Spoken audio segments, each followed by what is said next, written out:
people in your life are cheering for you, and they can't cheer for you if they don't know what you want. Sharing is caring. Yeah. Today on the Beyond Dating podcast, Sharhonda shares some of her dating experiences and how to support the queer community.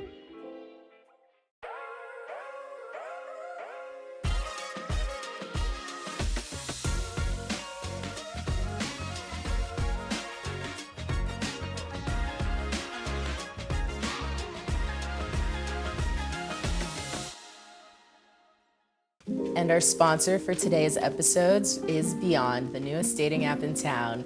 Check it out at datebeyond.co.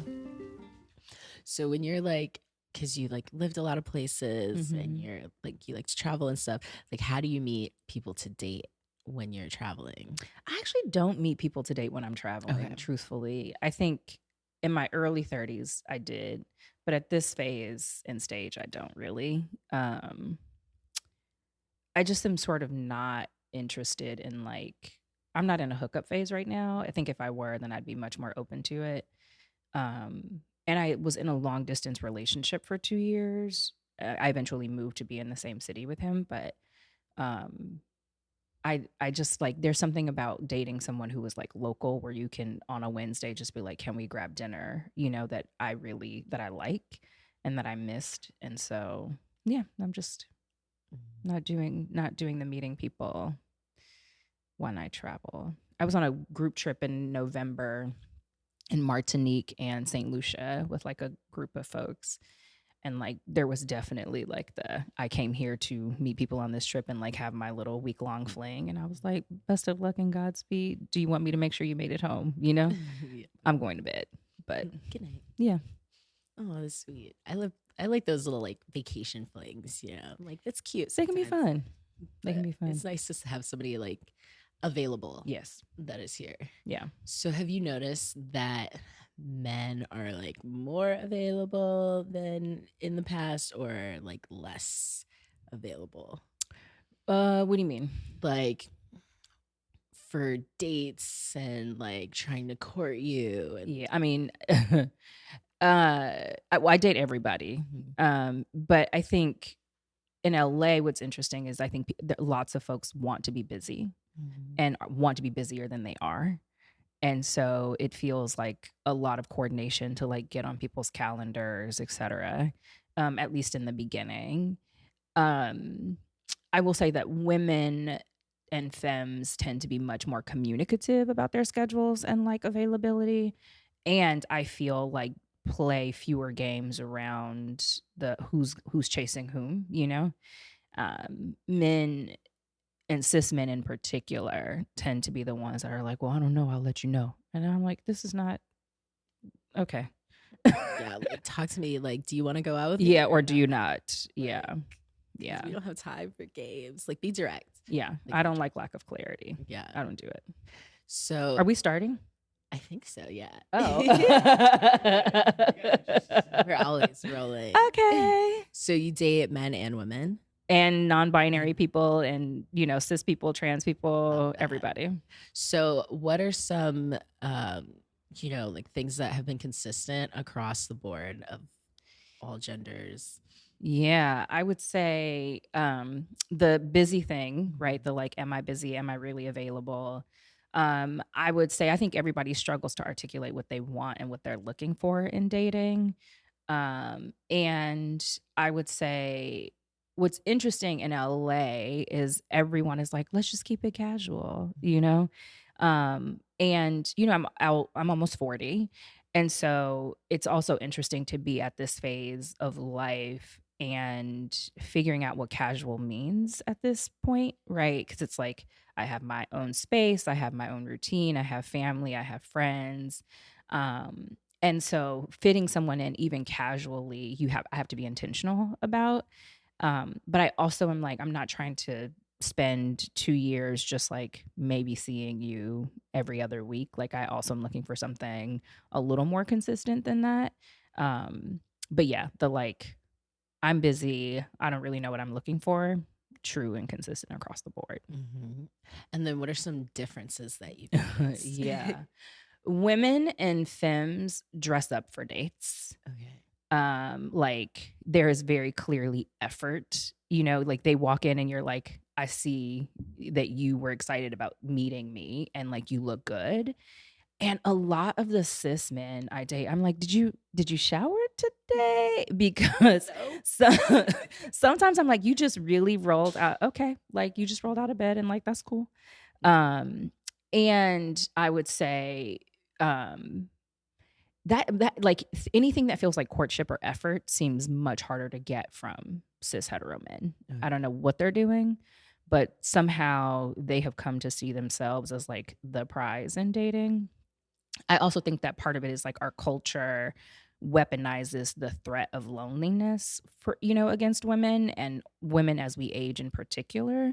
And so I think men are like, you're going to either put up with my shit or you're going to be by yourself. And I'm like, baby, I will be by myself because this ain't it. Right. Yes. So you're like, I'm taking good care of myself. You gotta add on to that. Yes, if you exactly. would. So then like it's gotten worse over throughout your whole dating life, Yeah. I mean, courtship. so let me also just say I was in a relationship with one person from the time I was 19 until I was 29. Okay. So I didn't start dating until I was 30. And so a lot of the practice that people got in their 20s and a lot of the things that people learned about themselves and their dating preferences in their 20s, I didn't learn until I was 30. And hence the fuckboy phase we were talking about. And you know, eh, so I don't know if part of it is I've gotten older and like I'm in new and different cities, or if it's just like dating overall has changed because I don't really have a point of comparison around like what it's like to date as an adult, right? Um, I will say that I think as I have gotten older, the barrier to entry into my life is higher, right? So for me to make space for you, you've got to really be like bringing something to the table. Um, and I also think that, when I meet people, there are a ton of questions about what I'm looking for. I think people, as a 39-year-old woman, people are like, do you want kids? Do you want marriage, et cetera? Because I think there's an assumption that I'm rushing towards those things or I feel like I'm behind. And the fact of the matter is I don't want either of those. Right. And so I think that is also an interesting thing where you're like, hey, not going to try and rush you down the aisle, not going to try and rush you towards parenthood, is also a signal that I feel like I have to send pretty regularly. And like, what's the response like? I'm sure you get a lot of like pushback from, I don't know, other women. I know even my family, I'm like, okay, I don't want to get married and have kids. Like, is my plan? And they're like, no, when are you going to do this? And I'm like 26. Yeah. So, my grandmother is disappointed that I haven't had children. And for her, so let me take a step back. When I came out to my family, they were like, yeah, okay. Yeah, makes sense. And they had a little bit of a hard time around it. Like, truthfully, they would all deny that now, but they did. And because I was with the same woman for so long, they were like, this is it. Y'all are going to get married. Y'all are going to have kids. And then when we split and neither of those things had happened, a few years ago, my grandmother was like, okay, so you're really not going to have kids. Like, we thought you were just doing the, like, I went to college and I'm a career woman thing. But like, we thought eventually you would give in on at least the kid thing. My grandmother asked me a couple of years ago about my ex-girlfriend and whether or not she would be willing to carry kids for me. And I was like, that's not how this works, Also, she's married now. No, But or Thanksgiving this year, my grandmother was like, okay, like you're knocking on 40, like for real. Are you really not going to do this? And I'm actually quite surprised by that. I thought that she would let it go because she's let go of most other hopes and dreams she's had for me when I haven't fulfilled them. But this one, for some reason, seems to be a sticking point. I mean, my friends sort of get it. I'm also at the age now where my women friends who are not partnered are and want children are thinking about different pathways to parenthood, right? So lots of my friends are freezing their eggs and like choosing donors. We like, have donor parties these days. And that's also a different thing too, because I'm watching them want to pursue parenthood while they are also pursuing partnership. And that seems far more complicated than anything I'm dealing with. Mhm. Wait, what's a donor party like? Yeah. So incredibly hard to find Black men donors. Like, so we we create spreadsheets, and we like link people's profiles. We sort of go down, here are the things you said you were looking for in a donor. And then we submit, like, here are our top 3 choices, for like who you should pick. What's interesting though is, like, you have to remind your friends when you're selecting when they're selecting a donor. I'm not having nobody's babies. Like, this person is not going to help you raise your child, right? So they're like, I don't know, I didn't really like his answer about where he likes to vacation. Atlanta and Miami seem real basic. You're like, girl, he's not raising the baby with you. You just, like, so those things are interesting and fun. But I also think it's a way that many of us have tried to take the pressure off the situation for our friends who are going through this process, because I think it can feel very lonely, very isolating, especially if you thought your path to parenthood would look different, you know? Wow. And so what was your process like, coming out and embracing your sexuality and just, owning yourself as a woman? Yeah, I've been out at this point, basically all my life. Like, my close friends, like, knew in high school, and then I entered college, like, out and bi. And then, what was interesting was breaking up with my ex-girlfriend and then reminding people that I was bi, because when I started dating men, people were like, "What's happening? You're a lesbian." And I was like, "Ah, yes, no, I'm not." You know? But I also identified as a lesbian at work, because when I was on the road, this, people get on the road, they forget all sorts of norms, and you're like, "Hey, I know we're at a conference, but we're not here to hook up. Like, I know you're away from your wife, but, like, no, This is not this is something. not." Yes. And so it was actually much easier for me to say to men, "I'm not interested in you because I'm a lesbian," than, like, "I'm not interested in you because we work together." And so my coming out was actually at 30, for real, was like, "I'm not a lesbian.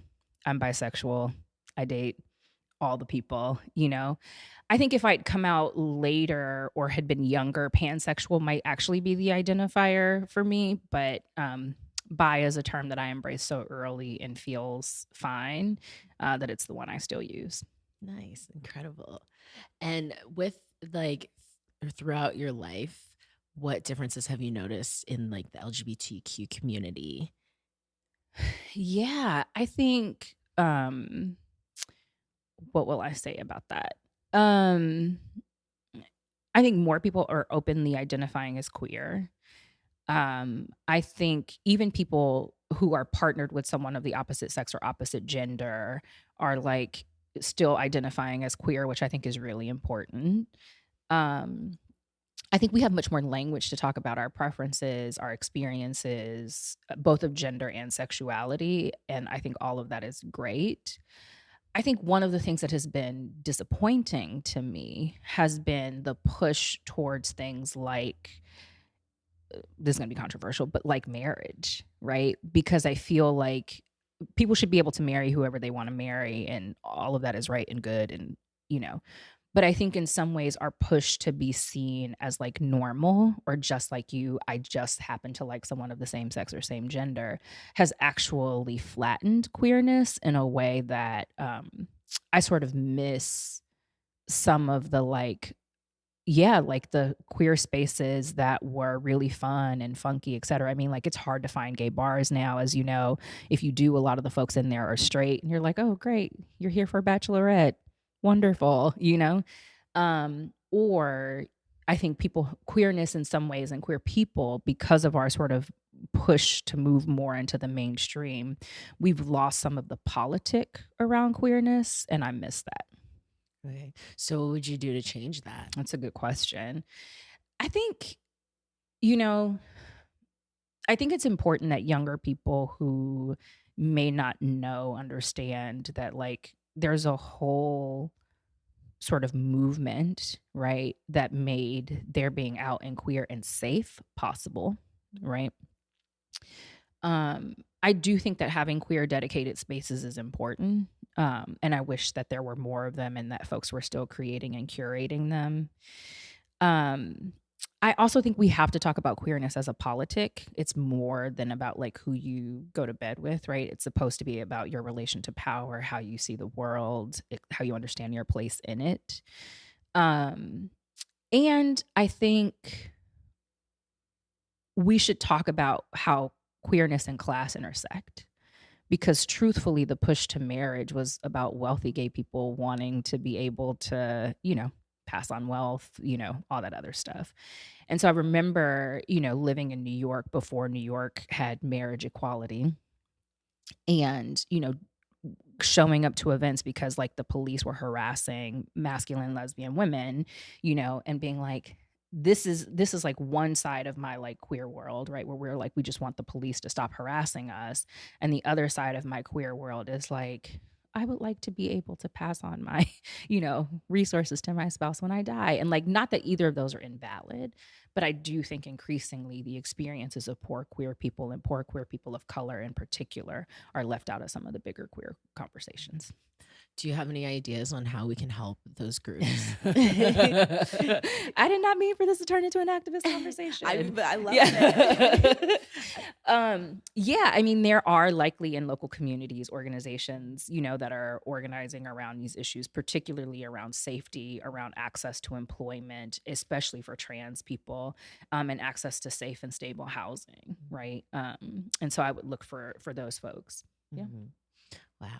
And then do you have any tips for any queer people of color that, maybe aren't out yet or are curious about coming out or just want to live their most authentic self? Coming out is such a personal thing. For a while, I was like, everybody should just come out. It's fine, and like, fuck your family if they're not okay with it. And then I realized that so many people are like, I never know what someone is calculating when they're making the decision to come out or not, or who to come out to or not, right? One of my good friends talks about inviting in, right? So like, are you a person that this person feels safe enough to invite into that part of their lives? And so I've started to think about it differently. I think people should only do it if it's safe, right? But I do think that people should know that there's a bigger and broader and more welcoming community than they could ever anticipate. Mm-hmm. Yeah. Amazing. That's incredible. Okay. So, oh wow, let's just get deep in this. I was like, you can cut that. Now I'm all motivated. I'm like, okay, let me go open a lesbian bar in Miami because I can never find one. Keep the hawking and like keep them, because so I'm the oldest of 8 siblings. Oh, wow. I know, too many kids. That's why I don't have any actually, because I've done my parenting. My youngest sibling is also queer. Mm-hmm. And she and her partner came to LA for Pride this past year. They live in Texas. And I was like basically the chaperone. So I was like, fine, I'll be sober and like drive you around. And what was interesting about seeing LA Pride through her eyes, we're 14 years apart, was like, oh, I remember my ahas, I remember the first time I felt safe, the first time I looked around and I was like, everybody's holding hands with somebody who, of the same gender or same sex. So, that was incredible. I forgot what the point I was going to make with that, but that was, open a queer bar. And, that's the thing. So we're at a bar in West Hollywood, and there's a man in there, and I'm like, all right, dude, it's dyke night, but fine, and he's like hovering over my sister's partner, right? And he's like, can I buy you a drink? Can I, this, or can I that? And I'm like, dude, back the fuck up, right? So then I feel like a mom in the club where I'm like, you're not even supposed to be in here. Get out of here. But it was awful. And I think that's the other thing too, right? It's like often straight people who were in queer spaces are not thinking about the fact that they're guests in those spaces, right? And that like, especially during Pride in West Hollywood on Dyke Night, dude, you can't be an asshole. You know what I mean? Like, this is, if there's any night in any space where you should not be like hovering over a woman, it is now. Honestly, something similar happened to me because I was here for Pride and I was at the bar with a bunch of my girlfriends and we're dancing, and this dude like would not leave me alone. And I Mhm. had some of my gay guy friends there, and he comes up all like, "Hey, that's my girl." Straight voice. And I was like, "Oh yeah, thanks for saving me." But like, I'm like, we just want a space and to be free and Yeah. dance and relax and like, And here it's you are. hard. And here you are. Yeah. Yeah. Okay, so you've back to dating a little Oh, bit. yeah. Okay. So you've lived in a bunch of cities. Mhm. What are some differences that you've noticed dating across different cities? Yeah. So I lived in New York when I was sort of first single. And that was interesting. I think, New York actually was probably one of the best dating cities for me. Um, I don't know if that was because I was like 30 and like young, or if it's just sort of like the nature of a city of that many people where you can just kind of like find your people, find your community, etc. I did a brief stint in the South, so lived in both New Orleans and Memphis, and sort of was like in an on again, off again thing, and so did some dating there. And what was interesting about that is that, like, even in my early 30s, I was dating people who were already divorced and had children because people tend to get married earlier there. But it also felt like people were dating to marry there, right? Like it felt like a and some of that is like the pressure around not, being single or unmarried in a place where culturally that is odd for people. Um, it was much harder to date women in both New Orleans and Memphis, chiefly because a lot of them weren't out. And a decision I had made was that like I couldn't do that. Like I didn't nobody's mama better call me their roommate. You know what I mean? Like that it's fine if that's where you are, but it's like not what I want. Um, and a lot of women were married to men and dating women, and it was like the sort of agreement in their marriages. And I was like, yeah, I don't want that either. So didn't do that. And then when I came to LA, sort of I've been back home almost 6.5 years now. And like for a couple of those, I have been not dating because I've, been with people. Um, and I think what's interesting here is I think I'm just older, you know? And I think um, LA is a place where if you there's like a revolving door of people too. Like it's not a place where many people are like it's rare you meet someone who's from LA when you're in LA. And so I think that there's just sort of constant and steady supply or stream of like new and interesting folks. Folks are always in town for work or for visiting or for whatever. And so I think if you don't want to settle down, LA is a good place to like have a little fun and like keep it pushing. Okay. So do you think that in the future, um, do you think marriage is going to be as big as what it has been in the past? Or like, what do you think is going to happen to marriage and Yeah, that's a good the question. traditional relationships? I think increasingly people in my circle anyway are thinking of marriage as a contractual thing. Mhm. I know lots of people who are legally married but are in various forms of open or poly relationships, etc. I still think that's not to say that there are not people who are like, I desire to be married, etc. I think people who are like, I want my person. I've dreamed of this since I was a little girl. I like had clippings of wedding gowns. I think those people still exist. Um, but I think also the fact that people talk much more openly about how hard marriage is, the fact that we know how many marriages end in divorce, etc. I think people are redefining marriage. Um, I think what's interesting to me too is meeting and dating people who are religious or who are people of faith and like the role that that plays in like their view of marriage. I'm still surprised at the number of folks who get married because they feel pressured by their faith communities or their families. I don't think that's going away anytime soon. Okay. So then what is modern dating and what are modern relationships by your definition? I think people have a lot more freedom to define what they are looking for when they are dating and what they are looking for in a relationship. Um, I would say, yeah, I would say that I think there's a push towards like more equality in relationships, right? I think people are talking more openly about their needs, getting how to get them met, etc. Um, and that all feels very modern to me. Um, yeah, I think some of it is also though, I think people want their person, and so I think people are thinking about who their anchor partner is as they continue to explore what else they want. And if you could create your ideal relationship, like write your own story, well, how does the story go? We don't live together. I think one of the things that's gotten harder as I have like gotten older is like, you put that, okay, you want to put that there. That's all right.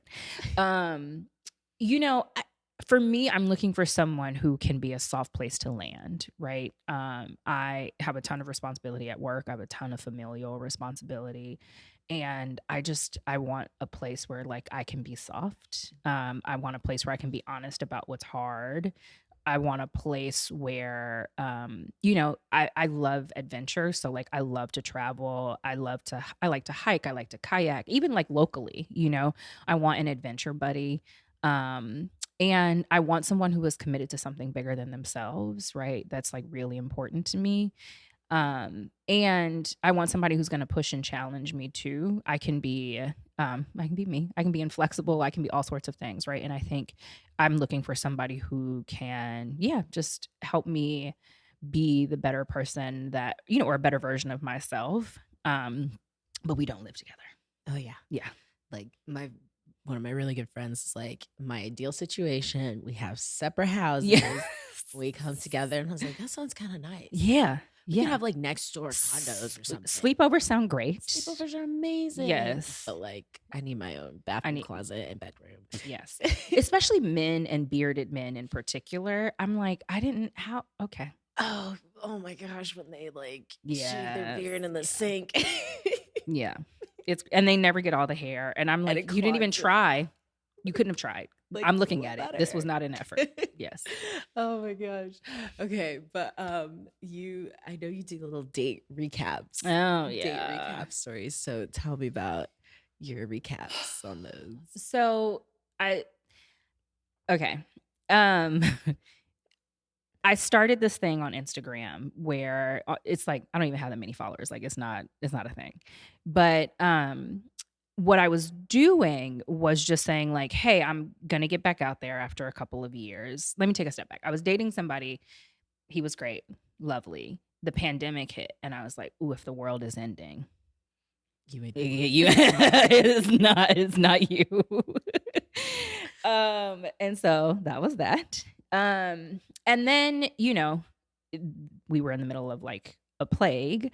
And so like inviting people into my space and, also wanting to see my family and friends, etc. So like I had a little cuddle buddy where I was like, I've known you, you know me, we know each other's bubbles.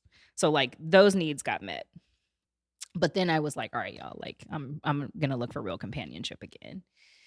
And, just decided to share, I think, because a lot of the women in my life who are unpartnered feel deep shame about it and feel like it's hard to say openly that they want something different than what they have now.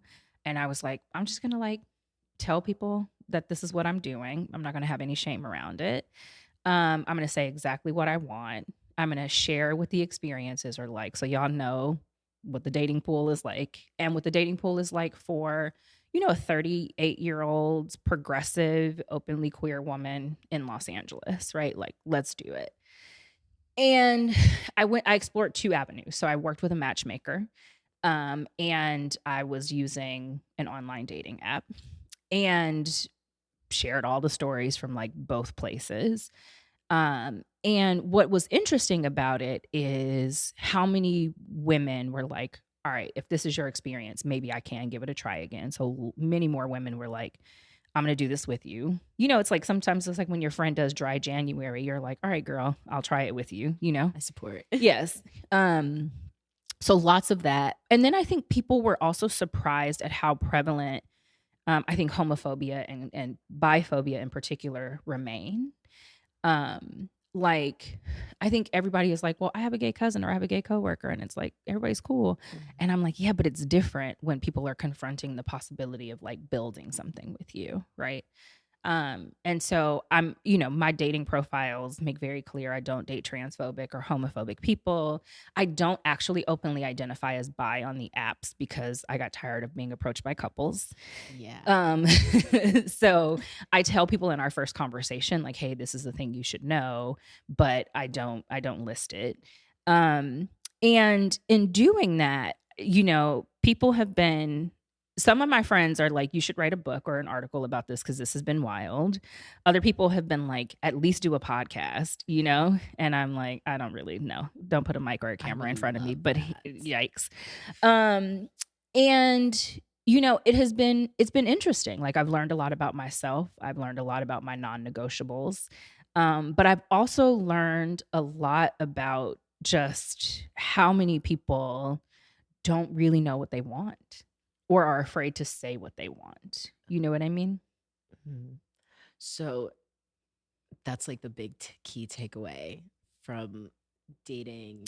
But also people my married friends are the most invested in my dating life, right? It's like a thing by proxy for them, right? I never share people's photos or real names on my story recap, right? I might tell you sort of like, he's a 42-year-old man who, is a film director, blah, blah, blah, blah, blah. You might know that. And then we give everybody a little nickname, right? And I refer to them by that nickname. And then I just give the people updates. Like, we went on a date, we did this, we're still working out. My dog loves them, or whatever the situation is. But it has been an interesting way to kind of share. I'm seeing someone now. We are like 6 months in, and like, we'll see. But if it doesn't work, I'm gonna be back on Instagram like, hey y'all, I'm back out here. So what's been your funniest date story or favorite or an interesting one that's you'd like to share? That's a good question. What has been a funny or interesting one? Okay, so this was before. This was wild. Okay, so I meet up with this man who is a lawyer. Anyway, he's a lawyer and seems super interesting. Whatever. We decide we're going to meet at a casual spot downtown on a Saturday after he gets his haircut, right? And I'm like, right, because you have like, as a Black man who got a haircut, you have like 48 hours of like, invincibility, And so I was like, fine, I'll meet you after your haircut. So we pull up at the spot, it's bright and sunny in LA, so he's wearing sunglasses, etc. We sit, we eat something, not quite ready for the date to end, so we're going to go next door to a bar. We walk into the bar and he takes his glasses off, and I realize that his eyes are two different colors. And I was like, I don't think I realized that in his dating photos. You know how you're doing that, And so I asked him about it. He was like, oh yeah, like these are contacts. And I was like, two different like, did you forget one? And he was like, no, I've just always really deeply identified with like mutants. And I was like, holy shit, what just happened on this date? Where did this go? So I'm like, I'm going to write this one out because this is going to be a good story. So we continue on this date, right? We order a drink, and he tips the bartender in $2 bills. He like pulls this stack of $2 bills out of his pocket. I've never seen a stack of $2 bills. So I ask him, right? Because again, at this point, I just need to know. And he's like, yeah, like the banks in Little Armenia like always have $2 bills because they give $2 bills for like birthdays and celebrations because they're good luck, blah, blah, blah. Okay, so he like has a specific set of banks he goes to get his $2 bills. Fine. Why did you tip the bartender in $2 bills? Well, he's going to always remember me now. So like when I come in, he's going to be like, hey, and I'm like, this is how you, and it was the most bizarre date I had ever been on. Did not see it coming. I was like, this man is like thinking he's a mutant who tips in $2 bills, and totally normal conversation and exchanges before that. But in person, I was like, you are an odd duck, He's going to be someone's cup of tea, not mine. So there was no second date? No. No. No. Have you gone back to the bar? Have you seen him at all? I have not seen him at the bar. But I wouldn't be surprised. I mean, I'm sure he goes, you know, like it was like very clearly a goal of his to like make friends with the bartender in this way. That's so interesting. I know. People are weird. What's the weirdest? Second weird. Was this the weirdest? That was like the weirdest. Okay. I had I had a man ask me about my blood type on a date. Yeah. Like most people are like, what's your sign? Right. And he was like, what's your blood type? And I was like, this is fucking weird. Like it's a transfusion. I don't know what was happening. That was definitely a question I got. People just do weird stuff, you know? What are some of the other things? Across all the ages, across all genders, everybody's just a little weird. Everybody's a little weird. Yeah. Yeah, for sure. Yeah. Okay. Good to know. It doesn't get better if that's what you were. Yeah. That doesn't happen. No. Yeah. I got my dog, you know, he's the love of my life, and we'll cuddle. And, yeah. Well, thank you for coming onto the show. Oh, yeah. This has been really fun. And thank you for sharing. I'm going to follow you. And, you know, if there's more I'm taking a break. You know, I wish you the best of luck with that. But if that doesn't work out, I really can't wait to see the stories. They are a mess. But again, I think it's just important that particularly if you are seeking partnership that people in your life are cheering for you, and they can't cheer for you if they don't know what you want. So it's good to share. Yeah. Yes. Sharing is caring. Yeah. Well, hopefully we'll chat again soon. Yeah. Thanks for having me. So much.